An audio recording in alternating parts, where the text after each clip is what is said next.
दोस्तों, हर दिन कुछ नया करने का एक मौका होता है, अपने सपनों का पीछा करने का एक नया अवसर। लेकिन कभी कभी जीवन उलझनों और कठिनाइयों से भरा हो सकता है।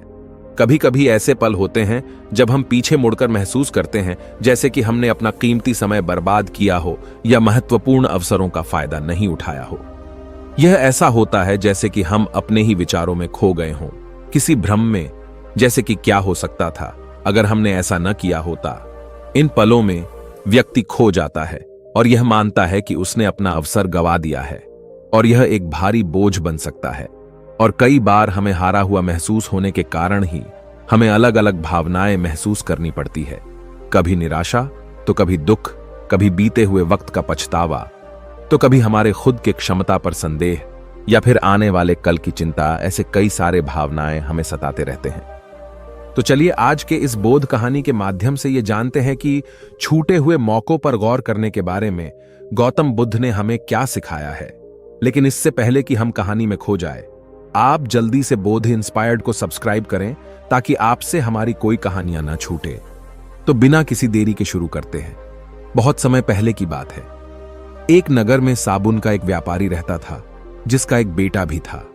वह व्यापारी दिन रात मेहनत करता ताकि वह अपने परिवार को चला सके, अपने परिवार का पालन पोषण कर सके।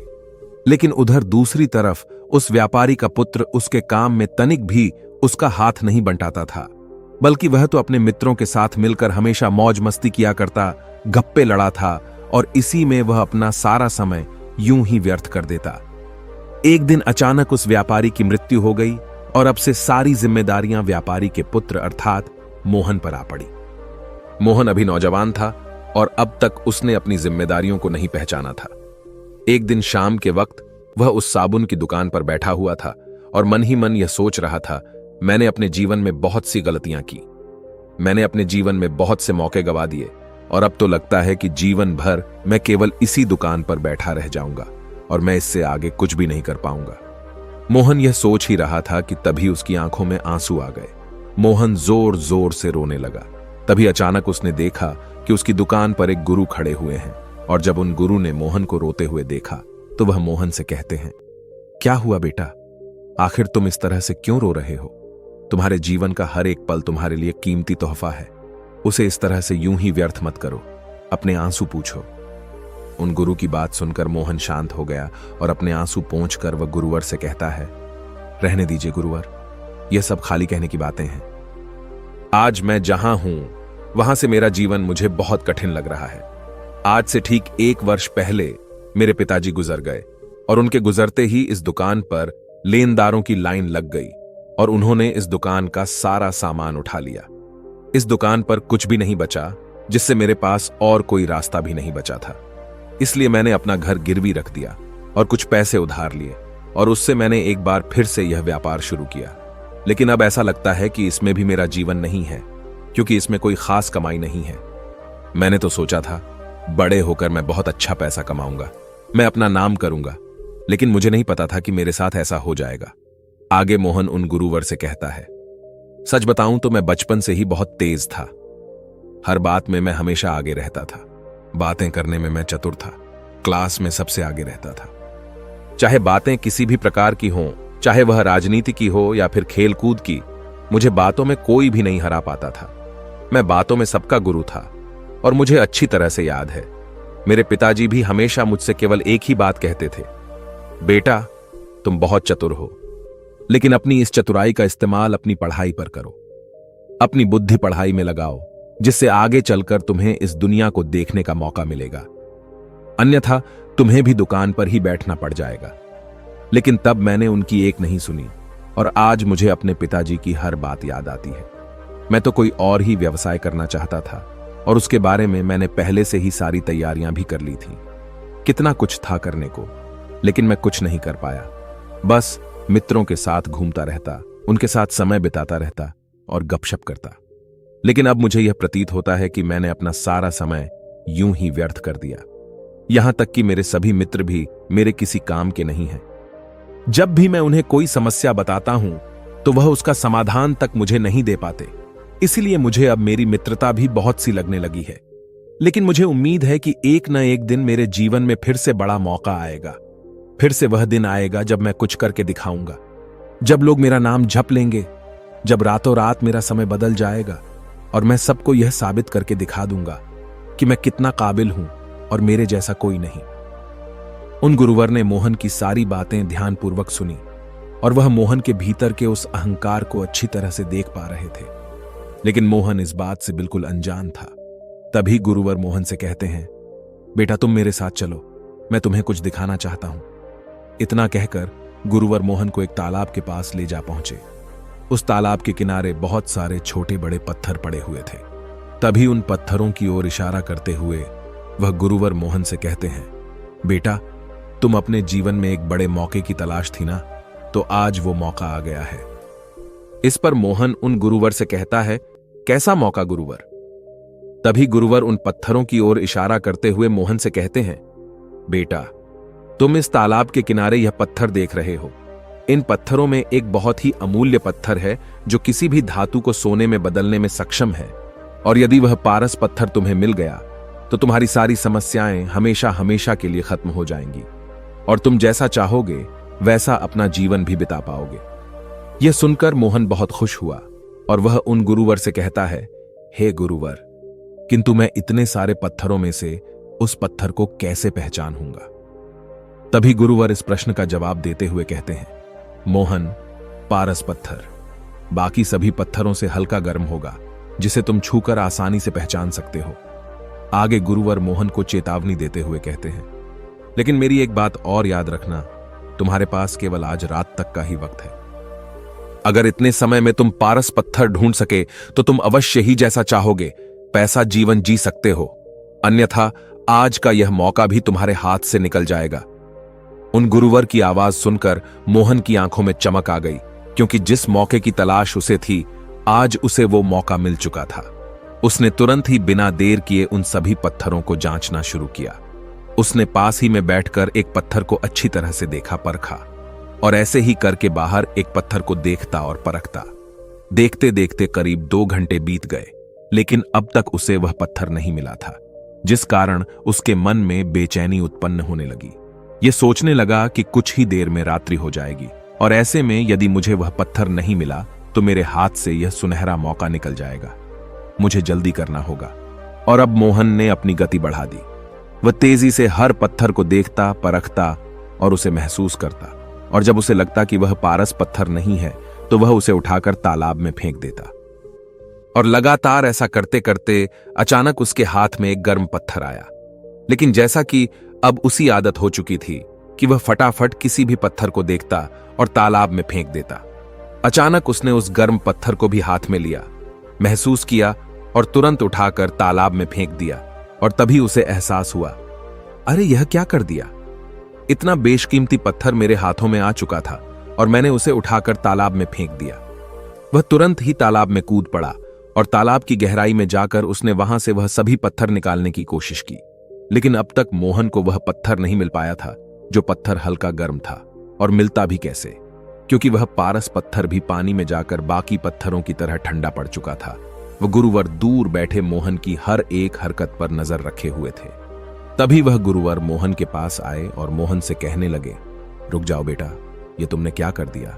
वह पारस पत्थर तुम्हारे हाथों में था और तुमने उसे उठाकर तालाब में फेंक दिया। अब तो तुम्हारे हाथों से वह पत्थर भी गया और यह मौका भी। इस पर मोहन रोते हुए उन गुरुवर से कहता है, हे गुरुवर, कृपया करके मुझे एक और मौका दें।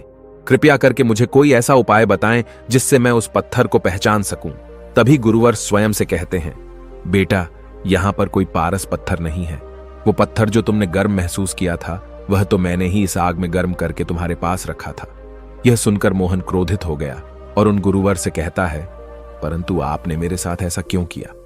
इसके जवाब में वह गुरुवर मोहन से कहते हैं, बेटा, जब मैं तुम्हारी दुकान पर आया था तो जिस प्रकार से तुमने अपनी सारी बातें मुझसे कही थी, उसी दौरान मैंने तुम्हारे भीतर एक अहंकार देखा था और उसी अहंकार को खत्म करने के लिए मैं तुम्हें यहां पर लाया था, क्योंकि मैं तुम्हें एक सीख देना चाहता था। इस पर मोहन उन गुरुवर से कहता है, सीख? कैसी सीख? इसके जवाब में वह गुरुवर मोहन से कहते हैं, बेटा, जैसे तुमने गर्म पत्थर अपनी लापरवाही के कारण तुरंत ही उठाकर पानी में फेंक दिया, ठीक ऐसे ही मौके गंवाने की लापरवाही भी तुम्हारी आदत बन चुकी है। जैसे कि आज तुमने केवल पारस पत्थर को खोजने की तलाश में और किसी पत्थर पर ध्यान नहीं दिया, जबकि इस तालाब के किनारे कई ऐसे बेशकीमती पत्थर हैं जिन्हें केवल बेचकर ही तुम्हारा पूरा जीवन आराम से कट सकता था, लेकिन तुमने उन पर भी ध्यान नहीं दिया। उन्हें उठाकर तुरंत ही तालाब में फेंक दिया। ठीक इसी प्रकार तुम केवल बड़े मौकों की तलाश में रहते हो, लेकिन तुम्हारे सामने जो छोटे छोटे मौके आते हैं तो उन पर ध्यान नहीं देते, और तुम यह भूल जाते हो कि यदि तुम्हें कोई बड़ा अवसर प्राप्त करना है तो तुम्हें पहले छोटे छोटे अवसरों पर ध्यान देना होगा। उन छोटे छोटे अवसरों पर काम करके ही तुम बड़े अवसर प्राप्त कर सकते हो। उन गुरुवर की बात सुनकर मोहन को अपनी गलती का एहसास हो गया। तभी आगे गुरुवर मोहन से कहते हैं, बेटा, तुम बचपन से ही केवल बड़े मौकों का इंतजार कर रहे हो, जिस कारण तुम्हें हर दिन की कीमत दिखाई ही नहीं दे रही, और इसी कारण तुम आज तक अपने जीवन में कुछ नहीं कर पाए। तुम अपने जीवन में जो भी करना चाहते थे वो सब तुमसे दूर होता चला गया, क्योंकि तुम तो केवल बड़े मौके की तलाश कर रहे थे। लेकिन तुम्हें ऐसा नहीं करना चाहिए। कभी भी किसी बड़े मौके का इंतजार मत करो, बल्कि तुम्हारे सामने जो कर्म है उसे ही सब कुछ मानकर उसमें डूब जाओ, क्योंकि जब तुम इस कर्म में डूब जाओगे तभी जीवन में आने वाला सुनहरा मौका तुम्हें दिखाई देगा। तभी मोहन उन गुरुवर से कहता है, किंतु हे गुरुवर, मैं तो बचपन से ही बहुत तेज हूं। मेरा दिमाग और उससे तेज चलता है। मैं बातें करने में भी और उसे बहुत तेज हूं। लोग मुझे बुद्धिमान और चतुर कहते हैं, फिर आखिर मुझसे गलती कैसे हो गई? मुझे आखिर अपनी कमियां क्यों नहीं दिखाई दी? तभी गुरुवर मोहन से प्रश्न करते हुए कहते हैं, बेटा, क्या तुमने बचपन से होशियार और चतुर बनने के लिए कभी कोई प्रयास किया है या कोई अभ्यास किया है, या ऐसा कोई भी काम जिसे तुम्हारी चतुराई या फिर होशियारी बढ़ सके? मोहन से पहली बार उन गुरुवर ने प्रश्न किया था और मोहन चुपचाप उनके प्रश्नों का जवाब ढूंढ रहा था। कुछ देर शांत रहने के बाद वह गुरुवर से कहता है, हे गुरुवर, मैंने तो कभी भी ऐसा कोई प्रयास नहीं किया। तभी गुरुवर मोहन से कहते हैं, बिल्कुल सही, मेरी इस बात को अच्छी तरह से समझने का प्रयास करो।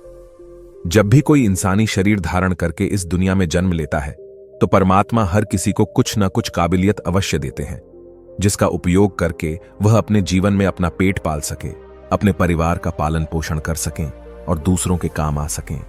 इसलिए जो उपहार तुम्हें मिला है उसके लिए तुम्हें कृतज्ञ होना चाहिए और अपनी बुद्धिमानी और चतुराई का अच्छी तरह से उपयोग करना चाहिए। लेकिन याद रहे कि अहंकार को अपने ऊपर हावी मत होने देना, और इसके लिए तुम्हें अपने भीतर विनम्रता उत्पन्न करनी होगी।